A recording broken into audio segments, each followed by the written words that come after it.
My dad and stepmom changed my locks to steal my house for my pregnant stepsister, but when I fought back, their worst nightmare came true. I'm a 28-year-old single male living in the house my mom left me when she passed 5 years ago. It's a modest 3-bedroom in a quiet neighborhood. Not flashy, but comfortable. Most importantly, it's from my mom. She worked her whole life for this place, and when she was gone, she made sure I knew it was meant to give me stability. This house isn't just a roof over my head, it's her legacy. My mom was the only consistent parent I had growing up. She wasn't perfect, but she was always there when I needed her.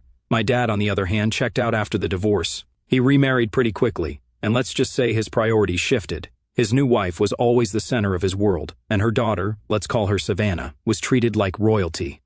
Savannah is 25 now and pregnant. I don't have a problem with her being pregnant, that's not the issue. The problem is she's one of those people who assumes the world owes her something. Her mom and my dad have been feeding that ego of hers since we were young. If Savannah wants something, she gets it, whether it's a new car, expensive vacations, or random stuff she decides she wants. They bend over backward to keep her happy, a total I want it, I got it attitude. I've kept my distance from all of that. I see my dad here and there, but I've made it clear I like my space. The house is my sanctuary, where I can live my life without anyone interfering. I've got a decent job, some good friends, and a straightforward routine. I'm not rolling in cash, but I'm stable. That's more than a lot of people can say these days. For now, it's just me in the house, and honestly, I like it that way. No roommates, no drama, just peace and quiet, exactly what I needed after my mom passed away. Now, back to Savannah. A few months ago, her boyfriend, some guy named Tyler, left her. Honestly, I could see it coming from a mile away. He always seemed like the type to bail when things got real. Savannah didn't seem too broken up about it, though. From what I heard, she went straight back to her mom and my dad, where she was immediately babied and spoiled all over again. They cooked for her, bought her maternity stuff, and basically treated her like she was made of glass. I didn't think much of it at first. That's their business, not mine. But then, out of nowhere, my dad calls me up and says he wants to talk. This isn't something he does often, so I figured it must be important. I head over to their place, and as soon as I walk in, I can tell something's up. My dad and his wife are sitting at the kitchen table, and Savannah's there too, rubbing her belly, trying to remind everyone she's pregnant. They started off with some meaningless small talk, the kind where you know they're stalling. My dad asked how work was going, and his wife nodded along like she cared, but it didn't take long before they cut to the chase. My dad started saying Savannah needed a stable place to live because their house was too cramped with the baby coming. Before I could even respond, his wife jumped in, her tone sharp but coated in fake concern. "Well," she said, "since you're living alone in that big house and you're not married or anything, it just makes sense for Savannah to move in. She needs space for the baby, and you're not exactly tied down to anything serious. You could easily find something smaller and more practical for yourself." It wasn't a suggestion, it was a declaration, like they'd already decided this was the plan, and I just needed to fall in line. My dad chimed in, saying they'd even looked into some apartments for me, as if doing the research made their demand more reasonable. I couldn't believe it. They were clearly throwing hints, screaming that my life didn't matter, like my house, was just a spare room they could shuffle people into when it suited them. The entitlement was overwhelming, as if being unmarried or childless meant I wasn't really using my life or my home the right way. At first, I thought I must have misheard them. I mean, who says something like that? But no, they were dead serious. Apparently, they'd been planning this for a while, just waiting for the right time to bring it up.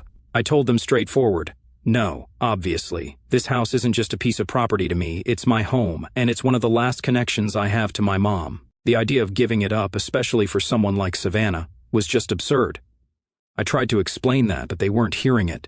They kept going on about how family helps family, and how I don't really need all that space since I don't have a family of my own. It was like talking to a wall. No matter what I said, they just kept pushing. Savannah barely said anything during the conversation, but the smug look on her face said it all.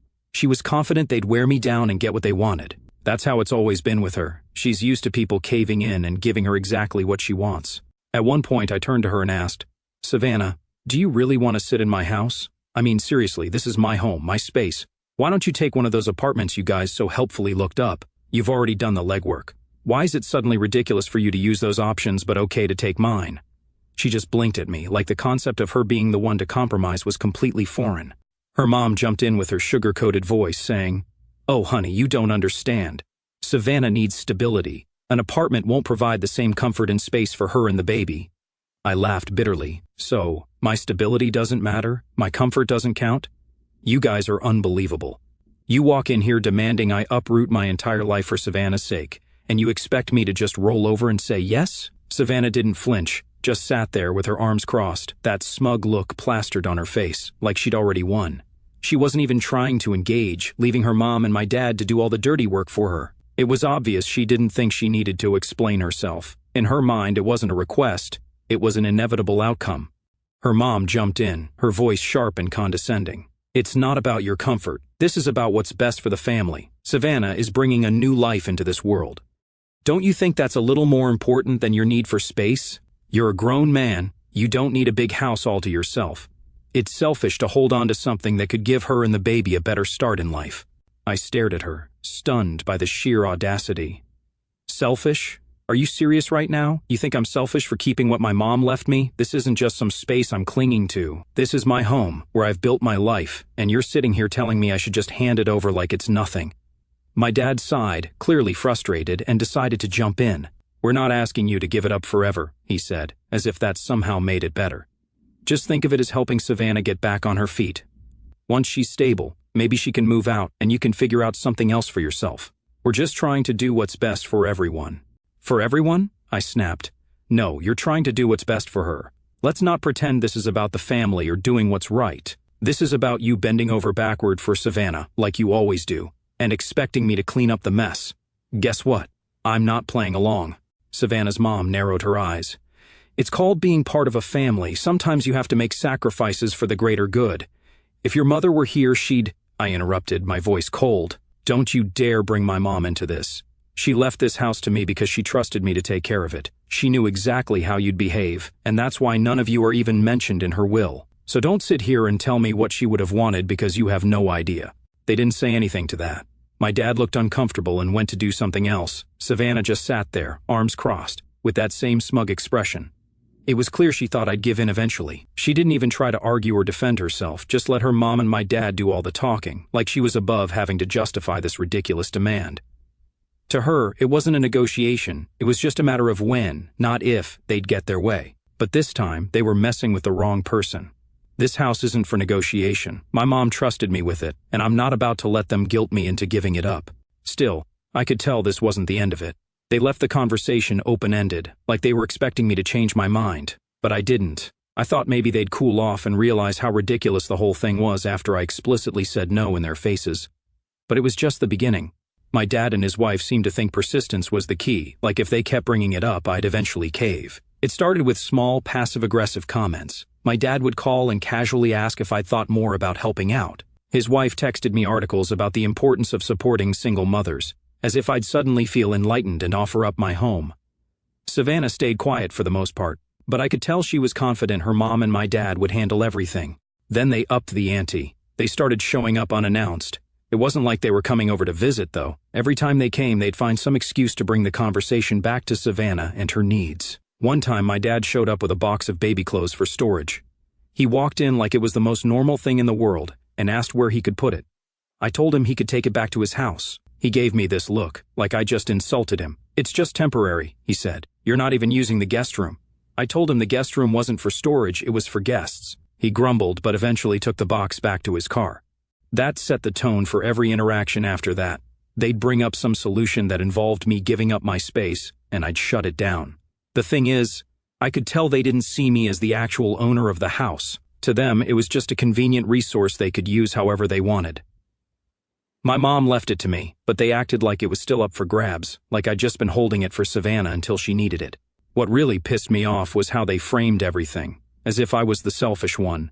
They made it sound like I was just sitting on this treasure trove of space and refusing to share it out of spite. It wasn't enough that I said no. I had to justify my decision over and over again to people who didn't want to hear it. Things escalated when Savannah decided to insert herself into the situation more aggressively. One afternoon, she rolled up to my house, popped her trunk, and casually asked me to help her unload a stroller. I stared at her like she'd lost her mind and asked why she was bringing a stroller to my house. "Well, where else am I supposed to put it?" "I don't have the room right now," she said. I was trying to process the sheer audacity of her statement. "Not my problem," I replied, already feeling the frustration building. That, of course, triggered her. She launched into this self-centered rant about how I was making things so much harder for everyone, as if I'd personally created her problems. "Family is supposed to stick together," she said, as though that somehow justified dumping her issues on me. She continued, You don't understand how stressful it is to be in my position. You've got no idea what it's like to have a baby on the way, she added with this tone that suggested I was some clueless idiot who couldn't possibly comprehend real life. She was right about one thing: I don't know what it's like to be pregnant. But what I do know is what it's like to have responsibilities. And unlike her, I've been handling mine without expecting anyone to swoop in and fix everything for me. More importantly, I don't demand to sit in other people's houses just because I don't have enough space. So I told her point blank, your problems aren't mine to solve, and I'm not about to turn my life upside down just because you refuse to figure out yours. That did not go over well. Her face twisted into this look of pure hatred, like I just told her the world didn't revolve around her. Which, let's be real, I basically did. She stormed off in a huff, but not before throwing one last gem over her shoulder. You're going to regret this someday. The irony of her whole tantrum wasn't lost on me. She'd spent her entire life being coddled and catered to, and now, for the first time, someone wasn't bending to her will. Instead of realizing how absurd her demands were, she acted like I was the one being unreasonable. Bringing a stroller to my house, assuming she'd just park herself and her baby here, was the most ridiculous thing I'd ever seen. It was like she genuinely believed my house was already hers, and I was just an obstacle to be removed. It didn't stop there, they just kept pushing my limits. The other day, my dad came over with a realtor. He didn't even tell me he was coming. I was sitting in my living room when I heard the knock on the door. I opened it to find him standing there with a woman holding a clipboard. I thought we could look at some options for you, he said. I didn't even let them inside. I told them to leave and slammed the door. That was the last straw for me. It was clear they weren't going to stop until I did something drastic. At that point, I knew I couldn't trust them anymore. It wasn't just about the house, it was about the principle. They thought they could bully me into submission because that's how things had always worked with Savannah. But I'm not Savannah, and I don't roll over for anyone. That night, I called a security company and arranged for cameras to be installed around my property. It wasn't a huge move, but it was a step toward protecting what was mine. I wanted to be prepared for whatever ridiculous stunt they might try next. I truly didn't feel safe anymore, dreading the house could be taken from me or they might come up with any nonsense idea to get me kicked out of the house legally. I knew damn well they weren't going to stop until they hit a wall they couldn't climb over. So I made it my mission to be that wall. I wasn't going to play their games anymore, and I wasn't going to entertain any more conversations about how I should just hand over my house. And just like I expected, they came up with a new, even more creative idea. I came home from work one evening, tired but relieved to finally be back at my sanctuary. Except when I tried to insert my key into the lock, it wouldn't fit. At first, I thought I must have grabbed the wrong key, but after a few more tries, it hit me: the locks had been changed. My heart sank, and a wave of rage surged through me as I noticed a folded piece of paper taped to the door. The note read, "We've changed the locks for safety. Please contact us to discuss this." It was signed by my dad. The audacity was almost laughable. I didn't waste a second. I pulled out my phone and called my dad. He picked up after a few rings, his tone casual, like this wasn't the most insane thing he'd ever done. "What the hell is going on?" I said, barely able to keep my voice steady. "Why are the locks on my house changed?" "It's temporary," he said, like that somehow made it better. "We were just trying to help Savannah. You've been so resistant, and we thought maybe this would be the easiest way to make things smoother for everyone." "For everyone?" I snapped. "You mean for you and Savannah. You've crossed every line imaginable. This is trespassing, and if you think I'm just going to let this slide, you're insane." His tone shifted immediately, and he started begging me. "Please don't call the cops. Don't escalate this. It'll look bad for the family." "Look bad for the family? You think that's my concern right now?" I shot back. "Here's what's going to happen. You're going to get whoever changed those locks to fix this immediately, or I will call the cops, and I'll press charges for trespassing and attempted theft." There was a pause, and for a moment I thought he might actually try to argue with me. But he must have realized I wasn't bluffing because his tone softened further. "Okay, fine, we'll fix it. But you're being so unreasonable. We're just trying to do what's best for Savannah and the baby. You know this is a temporary solution." I ignored his attempt to guilt me. "You have until the end of the day to fix this, or the police will be involved. That's not negotiable." After some more muttering and weak protests, he finally agreed. I hung up without another word, my hands shaking with anger. This wasn't just another overreach. This was a direct, calculated move to take what wasn't theirs. It was a blatant violation of my home, my boundaries, and my trust. A few hours later, the locksmith returned, and the locks were changed back.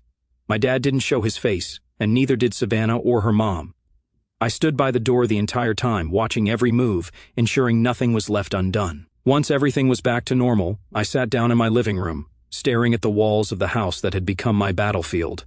This wasn't just another attempt to guilt me or push my limits. This was a declaration of war. I knew then that things weren't going to de-escalate on their own. If they were willing to go this far, there was no telling what they'd try next.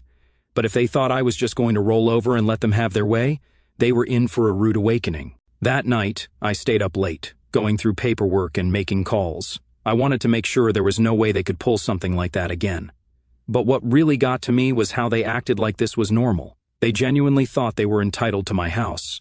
It didn't matter that my mom had left it to me, or that I'd been living there for years. To them, it was just a house, something they could take if they wanted it badly enough.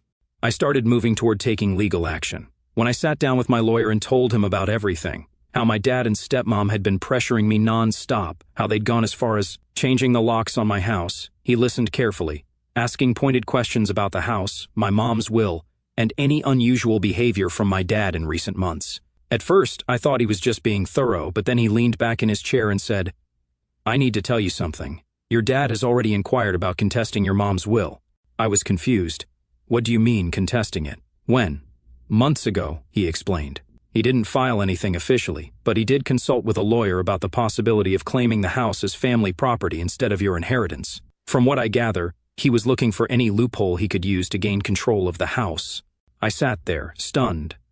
All this time, while pretending to be on my side or at least trying to keep the peace, my dad had been plotting to take the house out from under me.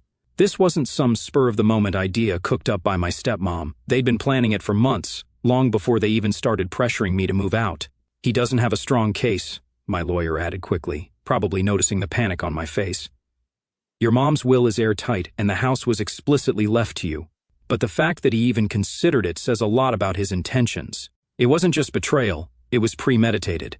My dad had been looking for ways to take what my mom left me while pretending to care about my well-being. The manipulation, the constant guilt trips, the emotional blackmail, it all made sense now. This wasn't about Savannah needing a place to stay. It was about them trying to take something they had no right to. Hearing this made my frustration boil over. This isn't just about standing up for myself anymore. It's about protecting what my mom worked her whole life to give me. Every move they make feels like a slap in the face to her memory, and I can't let that slide. No matter how relentless or outrageous they get, I'm not backing down. This house is mine, and they're not taking it. I'll let you guys know what happens next. Update 1. Hey everyone. I thought I would give you an update once I figured out what to do, so here we go. After everything I'd learned from my lawyer, I spent the rest of that night replaying every interaction with my dad over the past few months. I couldn't keep avoiding him and proceed legally. I had to directly tell him that I knew what he'd been planning. So I confronted him. I didn't bother calling or texting. I showed up at his house unannounced, just like he and his wife had done to me so many times before. When he opened the door, he looked surprised, caught off guard, but there wasn't even a flicker of guilt on his face. That was the part that stung the most. He acted like he had nothing to feel ashamed about. "I need to know why you've been looking into contesting Mom's will," I said, cutting straight to the point. His face twisted into a mix of confusion and defensiveness. "What are you talking about?" he asked, feigning ignorance. "I don't know where you're getting this idea, but it's not true." "Don't lie to me," I shot back. "I already know you spoke to a lawyer about it months ago, so let's hear it. What were you planning to do?" "It's not like that," he insisted, stumbling over his words. "I wasn't trying to take anything. I just wanted to see if there were options for the family." "For the family?" I repeated, my voice sharp with disbelief. "Let's be real, it's not about the family, it's about Savannah. Don't stand here and pretend this is about anything else. You were planning to take the one thing Mom left me, and you think that's okay?" "I wasn't planning anything," he snapped. "I was just considering possibilities. That house is too big for you anyway, and Savannah, she's in a tough spot. She needs a stable home for the baby." "And that means stealing mine?" I countered, my frustration boiling over. "You didn't even ask for my help. You went behind my back, tried to manipulate me, and now you're acting like you're doing me some kind of favor." "It wasn't like that," he repeated weakly, but his eyes wouldn't meet mine. He looked everywhere but at me, the way he always did when he didn't want to admit he was wrong. I stood there for a moment, waiting to see if he'd say something that might justify any of this. He didn't. I shook my head and turned to leave. There was no point in arguing with someone who couldn't even own up to their actions. That conversation cemented everything I already knew. I couldn't trust him. He wasn't acting like a father. He was acting like someone who thought my life, my home, and my choices were his to control because it fit his own narrative. Back at home, I called my lawyer to discuss what to do next. He reassured me that my mom's will was rock solid and that my dad didn't have a legal leg to stand on. Still, it was clear this wasn't just about legalities, it was about wearing me down. They were trying to make me feel like the fight wasn't worth it, like it would be easier to just give in and let them have their way. The next few weeks were a blur of meetings, emails, and constant vigilance. I filed paperwork to ensure the house was fully secured in my name with no loopholes they could exploit. I upgraded my security system, added more cameras, and even reached out to a title protection service to keep an eye out for any shady activity. It felt like I was fortifying a castle against invaders, and honestly, that's exactly what it was. Savannah, meanwhile, doubled down on her tactics. She started posting cryptic messages on social media about being abandoned by family and having to fight for what's right. She didn't name me directly, but it was obvious who she was talking about. Mutual acquaintances started reaching out, asking what was going on and if there was any way to smooth things over. I kept my responses short and factual. I wasn't interested in playing her game or airing my side of the story to the world. But as the weeks went on, their efforts started to falter. The legal fees were piling up on their end, and my lawyer assured me they'd run out of options soon. Still, I couldn't shake the feeling that this wasn't over. People like them don't just give up, they regroup, find new angles, and come back when you least expect it. By the time everything finally settled down, I was absolutely drained. Fighting for my home, my peace, and my boundaries took everything I had, but it was worth it. This wasn't just about a house, it was about standing up for myself and refusing to let anyone walk all over me. My dad and Savannah thought they could guilt me into submission, but they were so wrong. If anything, this whole ordeal just opened my eyes to how far they'd go to manipulate me. Honestly, I'm starting to think cutting ties might be the only way to truly move forward.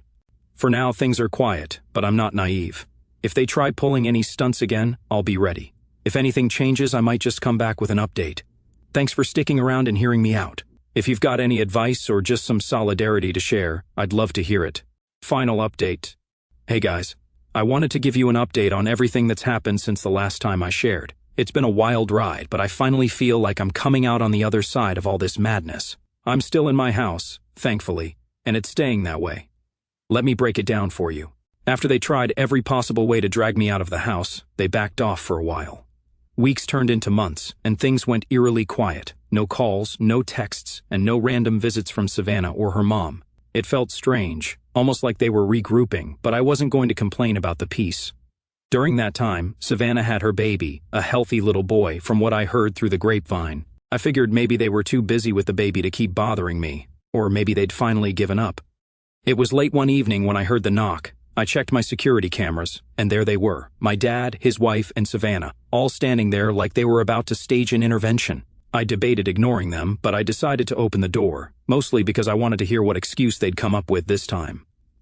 The second I opened the door, my dad's wife started in with her usual nonsense. She said they'd been thinking about everything that had happened and wanted to move forward as a family. She talked about letting bygones be bygones and said they were giving me one last chance to make things right. Then Savannah spoke up, holding her baby like a prop. She went on about how hard things had been for her, how she wanted her child to grow up surrounded by family, and how she still believed I could do the right thing if I just opened my heart. It was the same manipulative garbage they'd been spouting for months, but now they were wrapping it up in a prettier package. My dad, ever the mediator, tried to play the let's all just get along card. He talked about how family is more important than material things, and how I needed to look at the bigger picture. I let them talk for a while, mostly out of morbid curiosity. When they finally stopped, I took a deep breath and laid it all out. "This is my house," I said, as calmly as I could manage. "It was left to me by my mom, and I'm not giving it up. I've told you this before, and I'm telling you again, the answer is no. I don't care what kind of speech you've rehearsed or how you're trying to spin this. You're not getting the house, and that's final." That should have been the end of it, but of course it wasn't. Savannah's mom immediately launched into accusations, shouting about how selfish I was, claiming I was putting material things over family and failing to fulfill my so-called duty. She threw out every argument she could think of, trying to frame me as the villain in this whole situation. Savannah jumped in next, following the same script as always. She cried about how hard I was making her life, and how she couldn't believe I would abandon her and the baby in their time of need. She threw out the classic line that I'd regret this one day, as if I'd somehow look back and wish I'd let them walk all over me. My dad didn't say much at first, but the silence spoke louder than anything. He stood there, watching the whole thing unfold, not even attempting to mediate or diffuse the situation. It was clear he didn't know what to say anymore, and maybe a small part of him realized just how far this had gone. I wasn't in the mood to argue. They'd crossed every line already, and I wasn't about to let them pull me into another pointless shouting match. "You've already crossed every boundary I have," I said. "You've lied, manipulated, and tried to steal what's mine, and now you're back here acting like you're the victims. I'm done with this. Get off my property." But, unsurprisingly, they didn't leave.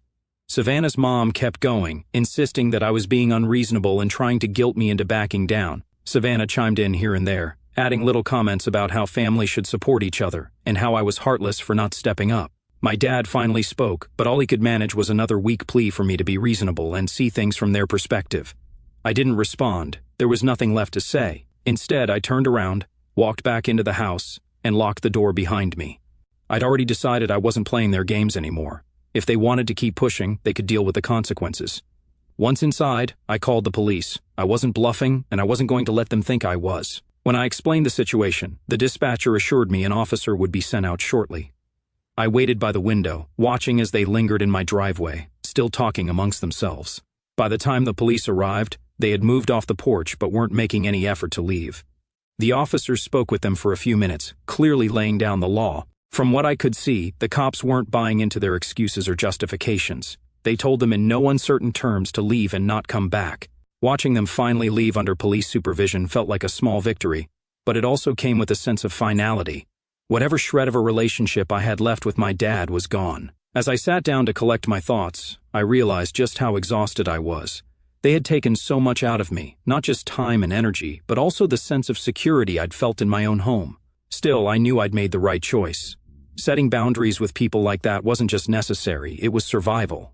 That night, I made a decision. I wasn't just done with the house drama, I was done with them altogether. I blocked their numbers, unfollowed them on social media, and made it clear to mutual acquaintances that I didn't want updates or messages passed along. Cutting ties was hard at first, but when I looked back at everything they'd done, I realized there was nothing left to salvage. They didn't care about me or my boundaries, they only cared about what I could give them. Instead of having a toxic family, I leaned on my friends more. They'd been there for me through all the chaos, reminding me that I wasn't crazy for standing my ground. One of them suggested I throw a housewarming party, not because the house was new, but because I'd fought so hard to keep it. The idea made me laugh, but it also felt fitting. The party was small, just a handful of close friends, but it was perfect. For the first time in a long time, I felt genuinely happy. I wasn't just surviving, I was thriving. Looking back on everything, I'm proud of the way I handled it. It wasn't easy, and there were moments when I wanted to give up, but I didn't. I stood my ground, and I proved to myself that I'm stronger than I ever thought I could be. This house is more than just a place to live. It's a reminder of everything I fought for. It's a symbol of my independence, my resilience, and my ability to stand up for what's right, even when it's hard.